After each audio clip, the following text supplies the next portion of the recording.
शांति।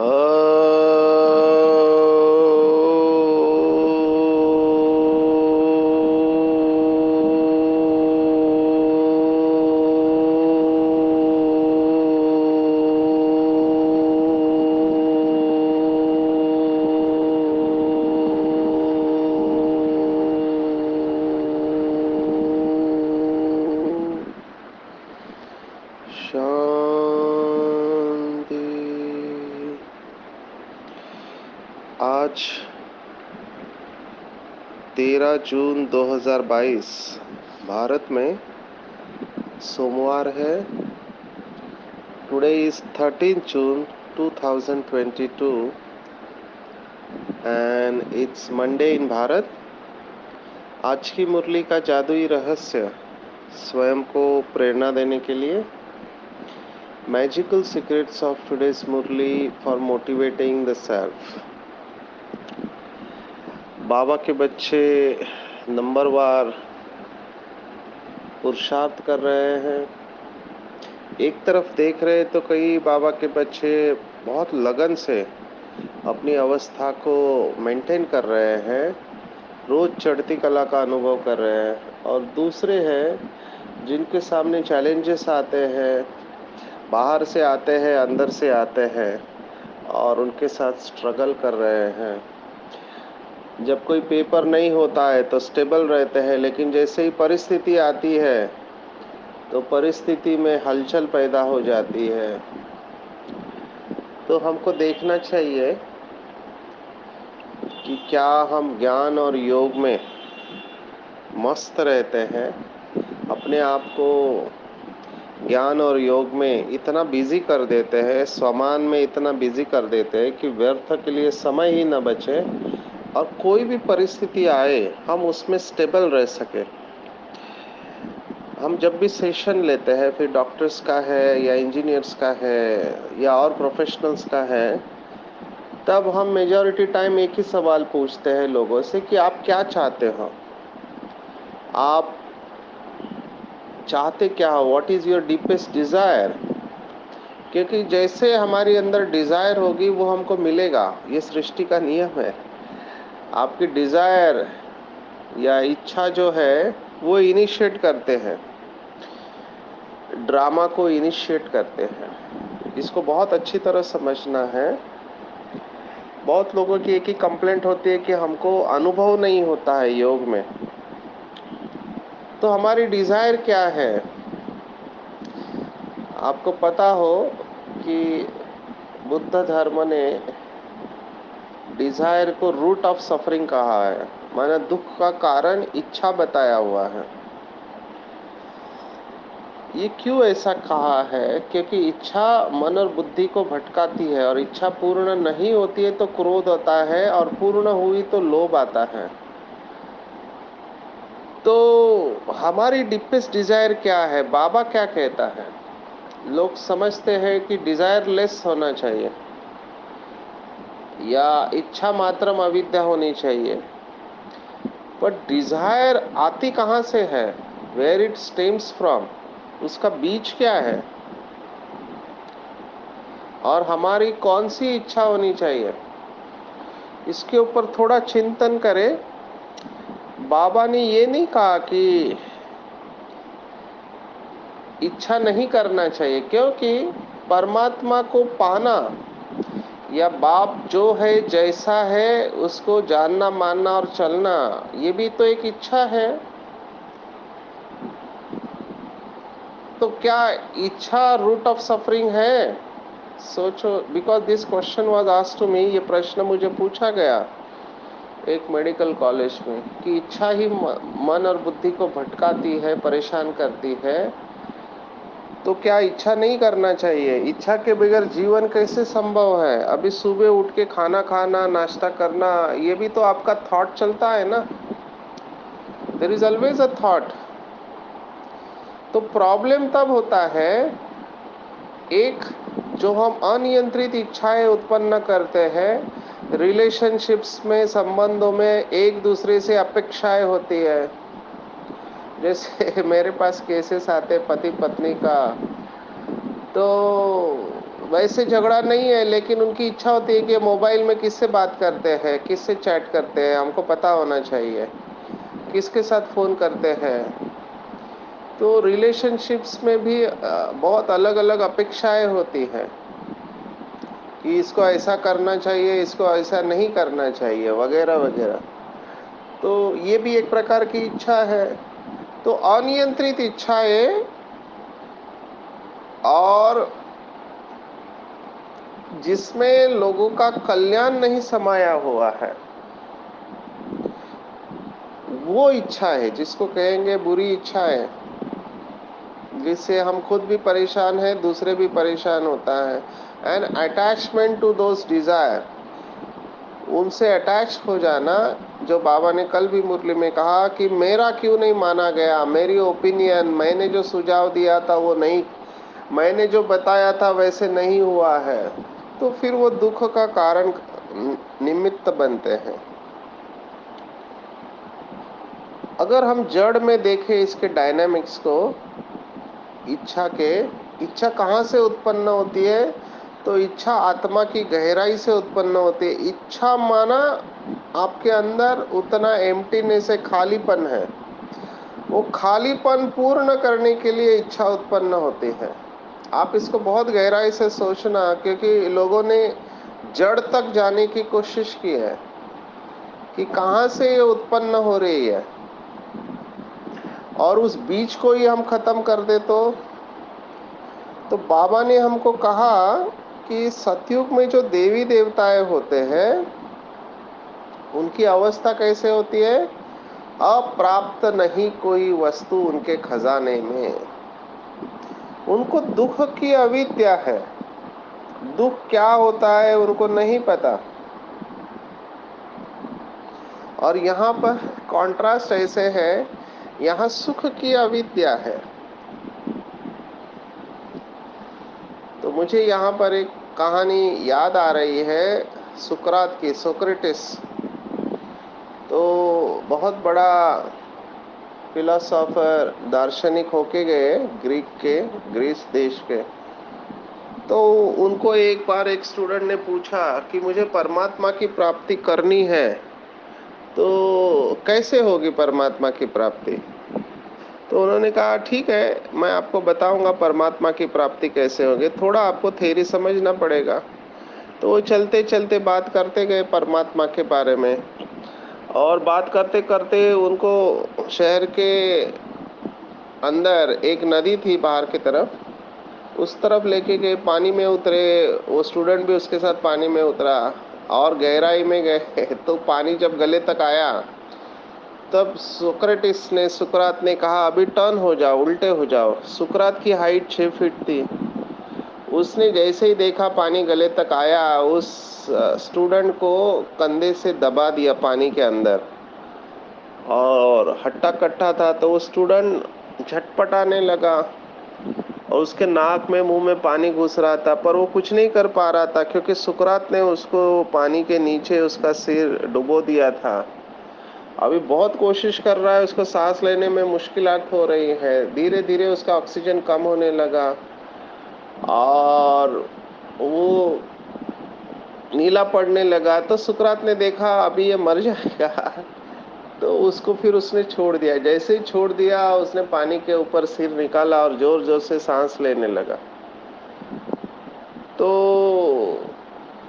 तब सुकरात ने पूछा कि जब तुम पानी के नीचे थे तब तुमको सबसे ज्यादा किस चीज की जरूरत थी, जिसके बगैर तुमको लगा कि अभी तो मैं मरने वाला हूँ? तब उस स्टूडेंट ने कहा कि मुझे लगा कि अगर ऑक्सीजन नहीं मिला, सांस नहीं ले पाए तो मैं मर जाऊंगा। तब सुकरात ने कहा कि जब तुम्हारे अंदर इतनी तड़प पैदा होगी परमात्मा को पाने की, जैसे आप ऑक्सीजन के लिए तड़प रहे थे, इतनी इच्छा होगी, तब परमात्मा स्वयं तुम्हारे सामने होगा। अभी ये कहानी है पर इसका मैसेज बहुत पावरफुल है।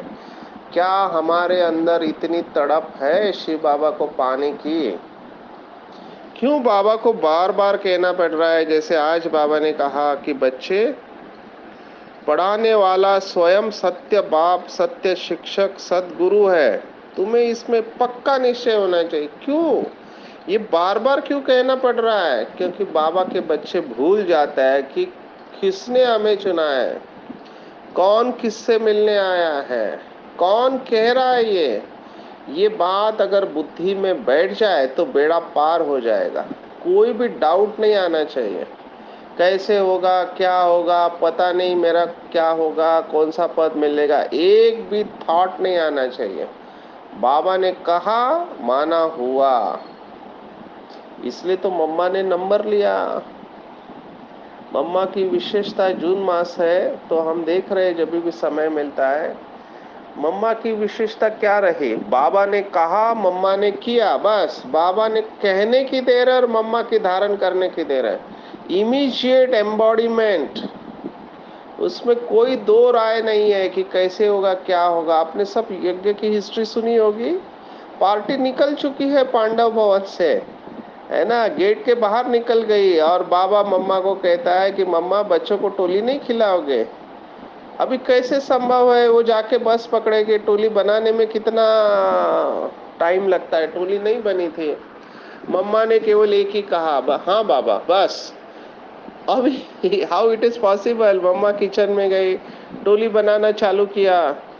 तो जो दूसरे दादियाँ थी, बहनें थी, वो कह रही, मम्मा वो तो निकल गई पार्टी, अभी आप कैसे टोली बना रहे हैं? मम्मा का एक ही जवाब, बाबा ने कहा है।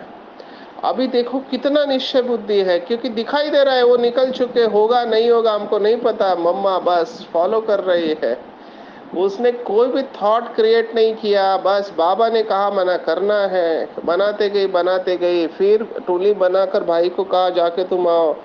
उसको भी डाउट मिलेगा कि नहीं मिलेगा, क्योंकि पार्टी निकल चुकी थी। वो दौड़ते हुए स्टैंड तक गया तो पार्टी की बस निकल रही थी, तो इसने भागते भागते डब्बा बस में दिया और कहा कि बाबा ने बच्चों के लिए, मम्मा बाबा ने टोली भेजी, और बच्चे एकदम खुश। तो आप सोचो, जो असंभव रहने वाली बात संभव हो गई, मम्मा को कोई डाउट नहीं था। That is what known as आज्ञाकारी। आज्ञाकारी। तो चेक करेंगे हम, क्या मुझे इतना निश्चय है बाबा के अंदर? क्या मैं सोचता हूँ कि नहीं ये तो कैसे हो सकता, ये तो संभव नहीं है?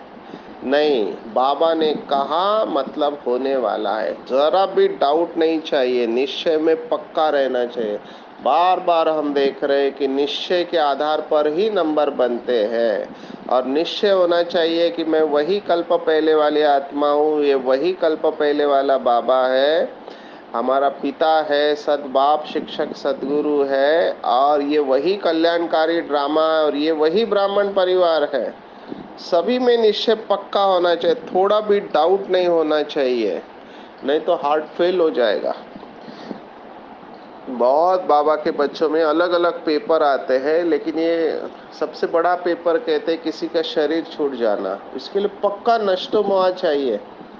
अगर थोड़ा भी मोह है अपने में या दूसरों में, है ना, तो हलचल में आएंगे, चिंता हो जाएगी, पता नहीं क्या होगा, कैसे होगा।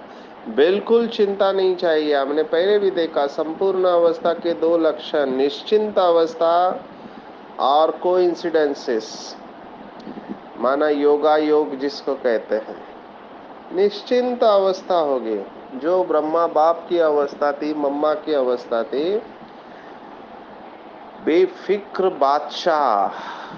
बादशाह है, फिक्र जरा भी नहीं है उनके अंदर। पर ये कब हो सकता है? ये तभी हो सकता है जब हमारा निश्चय पक्का है, ड्रामा के ऊपर, खुद के ऊपर, बाबा के ऊपर और परिवार के ऊपर। समझो कोई शरीर छोड़ता है, अभी एग्जैक्टली ऐसे हुआ, मैं नाम नहीं लेना चाहता हूँ। यज्ञ की एक वरिष्ठ आत्मा जिन्होंने बहुत अच्छा पुरुषार्थ किया, पालना की, अभी डेफिनेटली मोह होता है कि ये आत्मा कहाँ गई होगी, कहाँ जन्म लिया होगा। तो बाबा को पूछा गया, ये तो हमने स्टोरीज में सुना है कि बाबा को पूछा कि बाबा ये इस आत्मा ने इतना तीव्र पुरुषार्थ किया, श्रेष्ठ पुरुषार्थ किया, तो ये आत्मा का बहुत ऊंचा पद होना चाहिए। तो बाबा का जवाब था कि जो भगवान की नज़रों में है वो दुनिया की नज़रों में नहीं, और जो दुनिया की नज़रों में है वो भगवान की नज़रों में नहीं। तो हमको नहीं पता ड्रामा में क्या होने वाला है, कौन सी आत्मा कहाँ पे चली जाएगी, इसलिए बाबा ने अभी तक ये डिस्क्लोज नहीं किया है। बाबा ने केवल इतना कहा है कि पहले 2 नंबर फिक्स हो गए, बाकी के सभी सीट खाली है, कोई भी पुरुषार्थ करके नंबर ले सकता है, लेकिन उतनी लगन और तड़प और निश्चय पक्का होना चाहिए। हार्ट फेल नहीं हो जाना चाहिए। छोटे छोटे पेपर में मूड ऑफ कर देते हैं। छोटी बात में आप हलचल में आते हैं तो बड़ा राज्य कैसे संभालेंगे? It's a common sense. किसी ने बात नहीं किया तो भी नाराज, किसी ने रिप्लाई नहीं किया तो भी डिस्टर्ब हो जाते हैं, क्योंकि अपेक्षाएं रखते हैं। सबसे बड़ी बात रिलेशनशिप में है वो है अंडरस्टैंडिंग एंड एम्पैथाइजिंग। समझना चाहिए कुछ तो कारण होगा, लेकिन बहुत लोगों में हमने देखा रिलेशनशिप्स में, खास करके पति पत्नी या माँ बाप और बच्चों में, जंपिंग टू कंक्लूजन्स है। जंपिंग टू कंक्लूजन्स माना वो सोचते हैं कि जरूर ऐसा होगा इसलिए ये मेरे से नाराज है, इसलिए बात नहीं कर रहा है, या और भी कई बातें अंदाज बना लेते हैं। तो ऐसा अंदाज नहीं बनाना है, नहीं तो मानसिक बीमारी हो जाएगी। क्योंकि ये कॉग्निटिव डिस्टॉर्शंस वाले, जैसे कल मुझे एक आत्मा मिली, तो संशयी स्वभाव है ना, संशयी स्वभाव के वजह से बहुत प्रॉब्लम है। तो जरूर इसका कुछ ना कुछ है, इसलिए वो ऐसा कर रहे हैं, है ना। ये जब अंदाज बांधना या जंपिंग टू कंक्लूजन्स करना या मेरे साथ ही ऐसा क्यों हो रहा है, ये सब कॉग्निटिव डिस्टॉर्शंस हम कहते हैं साइकोलॉजी में। माना गलत सोच, जिसके वजह से ये आत्माएं खुद भी परेशान रहते हैं और इनके साथ वाले भी परेशान रहते हैं। तो ऐसी कोई भी गलत सोच नहीं रखनी चाहिए, हमेशा सकारात्मक पॉजिटिव सोच रखनी चाहिए। तो हार्ट फेल नहीं होना है, जिसको बाबा कहता है दिल शिकस्त नहीं होना चाहिए, दिल खुश रहना चाहिए। जबकि बाबा कह रहा है, भगवान कह रहा है कि अम्मा मरे तो भी हलवा खाओ, बीवी मरे तो भी हलवा खाओ। तो फिर हार्ट फेल होने का प्रश्न कहाँ पे आता है? अभी देखो, जब मम्मा का शरीर छूटा तो मम्मा ने बहुत प्यार दिया था बच्चों को, तो जो मम्मा की अंतिम विधि जो भी हुई, तो फोटो फोटो देखे सभी ने मम्मा के, और वो फोटो डिस्प्ले कर रही है दादी, मनोहर दादी। तो बाबा ने आके कहा क्या कर रहे हो तुम? तो बोला बाबा मम्मा के फोटो है, सभी को देखेंगे, सभी को याद आएगी। बाबा ने कहा अगर ये फोटो देखकर किसी के आंख में आंसू आए तो तुम्हारे ऊपर पाप का बोझा चढ़ जाएगा। आप सोचो बाबा का कितना अटेंशन रहता होगा। और मम्मा थे तो हमेशा मम्मा की महिमा करते थे। मम्मा का शरीर छूट गया, बाबा बिल्कुल न्यारा और प्यारा। इसको कहते नष्टो मोहा अवस्था। तो किसी के शरीर छोड़ने से बाबा की सेवा रुकती नहीं है। हर एक आत्मा अपने समय के अनुसार जाती है। तो देखो भक्ति मार्ग में कहते कि हमारा आने का टाइम फिक्स है, जाने का टाइम भी फिक्स है। जब शरीर छूटना है ना, आने का भी फिक्स है, जाने का भी फिक्स है। तो फिर क्या रह जाता है? फिर रह जाती है जन्म से मृत्यु के बीच में हमारी जर्नी, यात्रा। अभी मुझे ये डिसाइड करना है कि मेरी यात्रा सुखदायी है, खुद के लिए, अन्य आत्माओं के लिए, प्रकृति के लिए। बस अंग्रेजी में कहावत है कि life is a journey and happiness is along the path, not at the end of destination. जीवन एक यात्रा है और खुशी जो है वो यात्रा के साथ है, यात्रा के अंत में नहीं है। तो हर क्षण बाबा के साथ कंबाइंड रह के अतीन्द्रिय सुख का अनुभव करना चाहिए, क्योंकि ये कंपनी पूरे कल्प भर नहीं मिलने वाली, आप कुछ भी करो। तो इसको बहुत अच्छी तरह से समझना है। आज बाबा ने दो दो शब्दों की जो जोड़ी बनाई है, उसमें बाबा ने कहा शोक और अशोक। वो होटल का नाम रखते हैं अशोका होटल, लेकिन बाबा कहते हैं वो सब शोक वाले होटल है, क्योंकि गंध फैलाते हैं। बहुत सारे गंदे काम होटल्स में होते रहते हैं, आप सब समझ सकते हो क्या क्या होता है। तो यहाँ पर कोई भी अशोक नहीं हो सकता, ये सब शोक वाटिका है। और बाबा ने कहा कि तुम बच्चे वैकुंठ नाथ बनते हो, ना कि त्रिलोकी नाथ। ये थोड़ा नया कंसेप्ट बाबा ने बताया, क्योंकि ये 3 शब्द हमेशा साथ में जाते हैं, त्रिनेत्री, त्रिकालदर्शी, त्रिलोकी नाथ।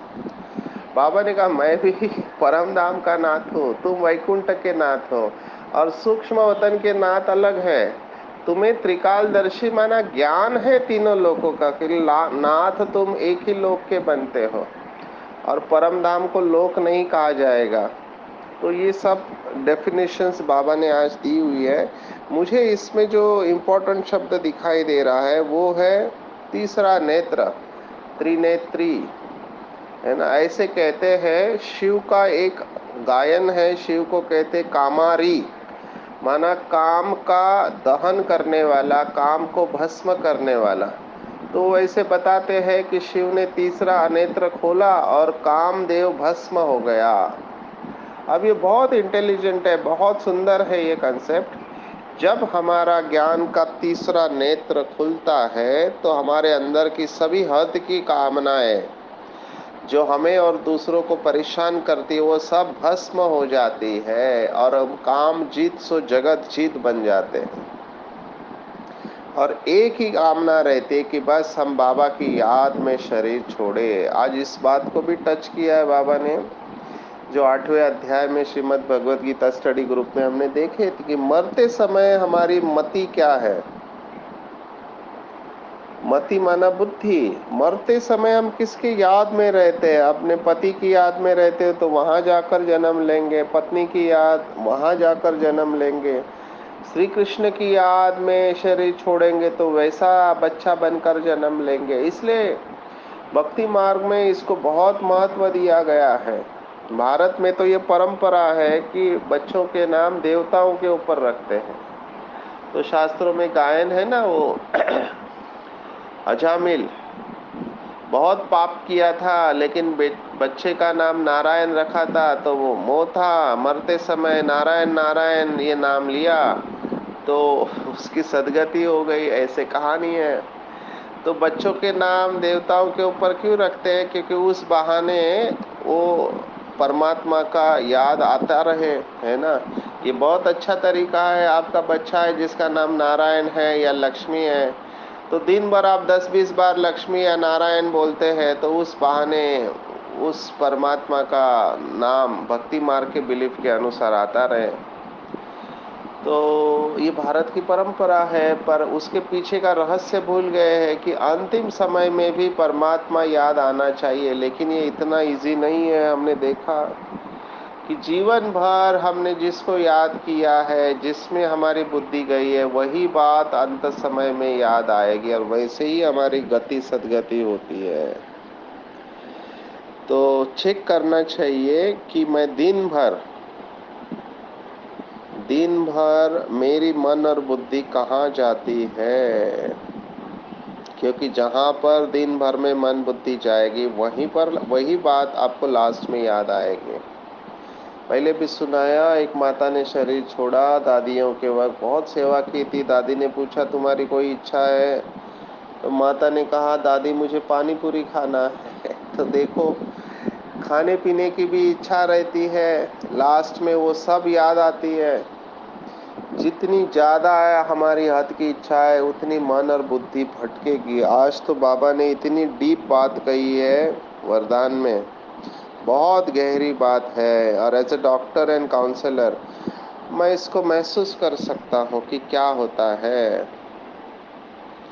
आज निगेटिव वायुमंडल क्यों है? क्योंकि एक दूसरे की बुराई को टच करते हैं।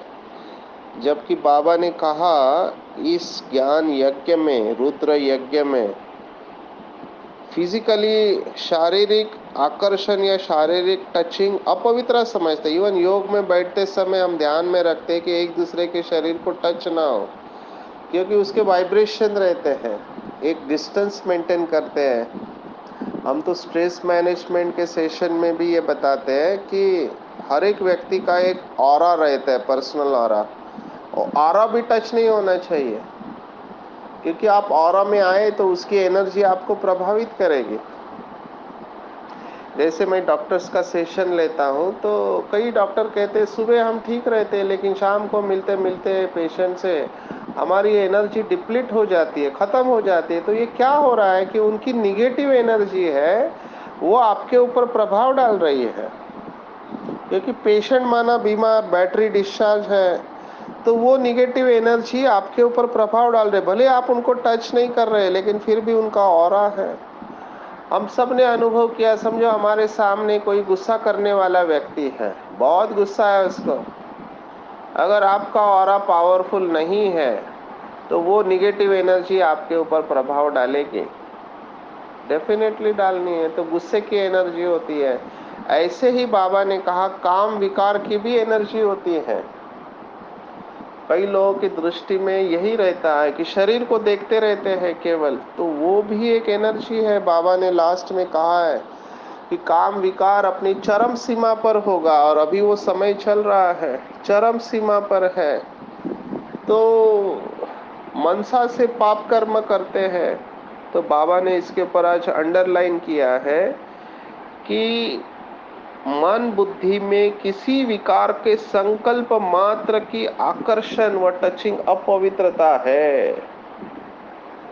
सोचो, किसी भी विकार है, तो काम विकार का उदाहरण दिया, बाकी तो क्रोध भी मनसा में है, लोभ भी है, मोह भी है, अहंकार भी है, ये सब अपवित्रता है। सोचो, इसीलिए नंबर बनते हैं। तो ये बहुत इंपॉर्टेंट पॉइंट है। हमने पहले भी देखा बड़ी दादी का अनुभव कि बड़ी दादी हमेशा लाइट के कार में रहती थी, चारों तरफ लाइट ही लाइट और बीच में आत्मा है। तो ये अभ्यास क्यों है? क्योंकि निगेटिव वाइब्रेशन आपके ऊपर असर नहीं डाले। लौकिक में कहते हैं ना, नजर लग गई किसी की। अभी दूसरे क्या करते हैं उससे तो मैं नहीं उसको रोक सकता, लेकिन एक बात जरूर होगी जो बाबा ने भी मुरली में कहा है, बहुत सुंदर बात बाबा ने कही कि अंतिम समय जब माया अपनी चरम सीमा पर होगी, विकार अपनी चरम सीमा पर होंगे, तब आप अगर फरिश्ता अवस्था में है, लाइट के कार में है, विशेष माताओं बहनों के लिए लाइट के कार में है, तो उनको आपका शरीर नहीं दिखाई देगा, केवल लाइट ही लाइट दिखाई देगा, लाइट ही लाइट दिखाई देगा। तो ये प्रैक्टिकल होने वाला है, हुआ भी है। तो हमको देखना चाहिए कि ये बुराई को हम टच नहीं करें। अंदर से जितने स्वच्छ और पवित्र होते जाएंगे उतना सुख और शांत स्वरूप की स्थिति ऑटोमेटिकली आते जाती है। ये बहुत भाई बहनों का अनुभव है जिन्होंने अपनी पवित्रता को मेंटेन किया हुआ है। पवित्रता की गहराई हमने बहुत बार देखी है, लेकिन यहाँ पर एक बात आई है, इसलिए फिर से उसको रिवाइज कर रहे हैं कि संपूर्ण पवित्रता माना संपूर्ण सुख शांति की अवस्था, क्योंकि पवित्रता सुख शांति की जननी है। जितनी पवित्रता जास्त ज्यादा, उतनी सुख शांति की अवस्था ज्यादा। जितनी पवित्रता ज्यादा, उतनी सुख शांति की अवस्था ज्यादा। और ये आत्माएं इतना अंदर से भरपूर तृप्त और संतुष्ट रहते कि उनकी आंख कहीं भी डूब नहीं सकती। इन्हीं को संपूर्ण वैष्णव व सफल तपस्वी कहते हैं। इनके अंदर कोई भी उलझन नहीं होता। आई डोंट नो, मेरे पास जो भी पेशेंट आते कंफ्यूज रहते हैं, उनको समझ में नहीं आता है क्या करूं, इधर जाऊं या उधर जाऊं, इससे बात करूं उससे बात करूं, खाली रहते हैं, टीवी देखते हैं, मोबाइल देखते हैं, खाना खाते हैं, घूमते फिरते, क्योंकि खुशी नहीं है ना। ये मन इतना चंचल क्यों है? क्योंकि खुशी नहीं है। वो खुशी के लिए भागता रहता है, व्हाट्सएप में खुशी देखता है, फेसबुक में देखता है, इंस्टाग्राम में देखता है, टीवी में देखता है, सीरियल में देखता है, मूवी में देखता है, यहाँ नहीं मिला तो रिलेशनशिप्स में देखता है।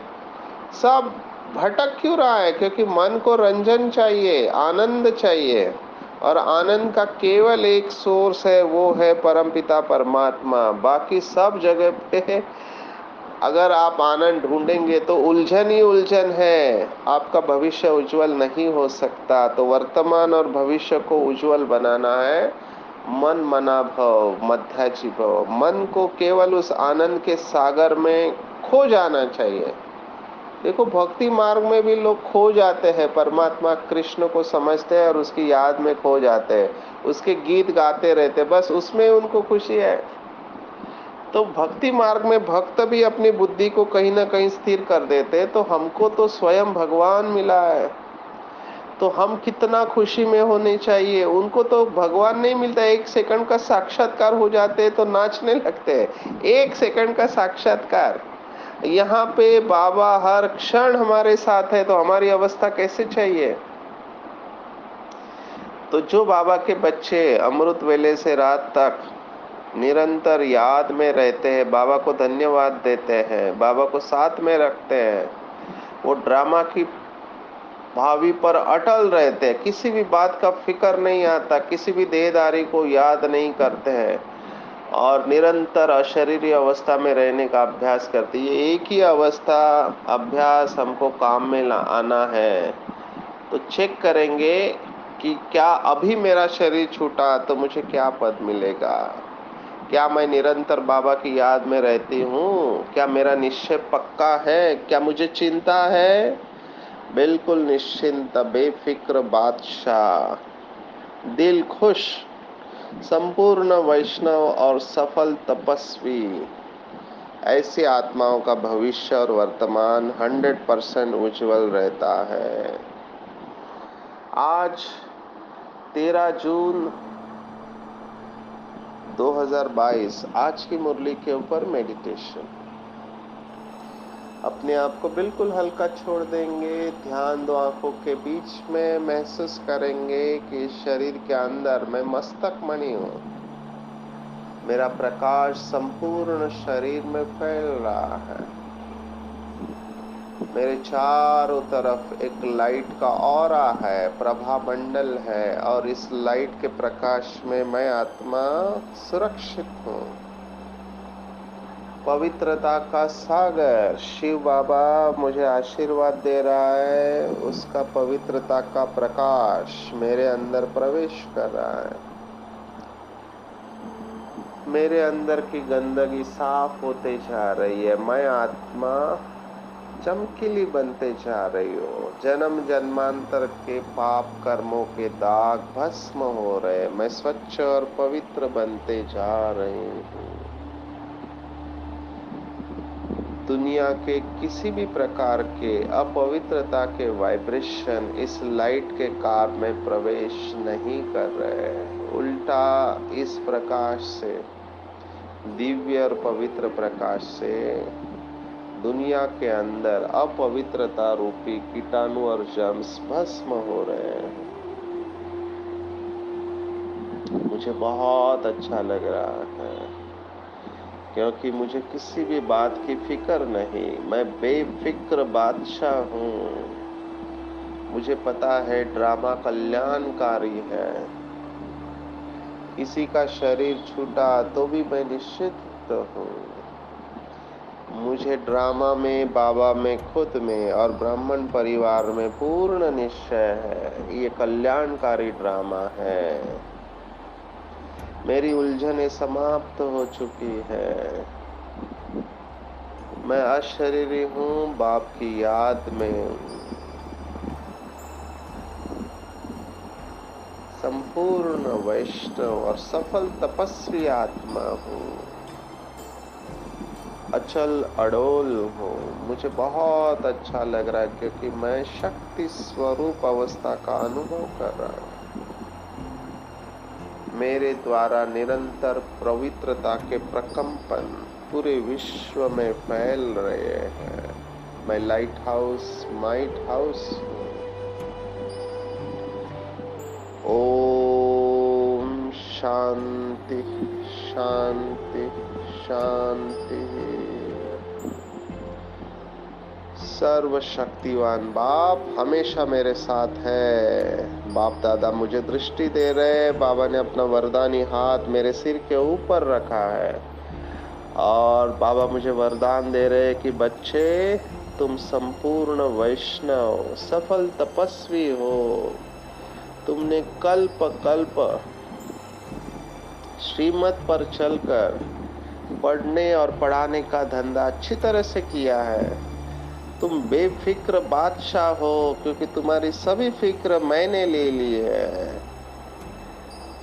तुमने कल्प कल्प अशरीरी अवस्था का अनुभव करके निश्चय को पक्का करते हुए ड्रामा की पटरी पर अचल अड़ोल रहे हो। तुम्हारी विजय निश्चित है, निश्चित है, निश्चित है। जाओ, विश्व का कल्याण करो। बाबा से दृष्टि लेकर मैं आत्मा गदगद हो रही है। बाबा को दिल से धन्यवाद दे रही हूँ कि हाँ बाबा, आप जैसे कहोगे वैसे ही होगा। मेरा बाबा, मीठा बाबा, प्यारा बाबा और दुलारा बाबा, सच्चा बाबा और अच्छा बाबा, दयालु बाबा, कृपालु बाबा, वाह बाबा, शुक्रिया बाबा, शुक्रिया। अच्छा, ओम शांति।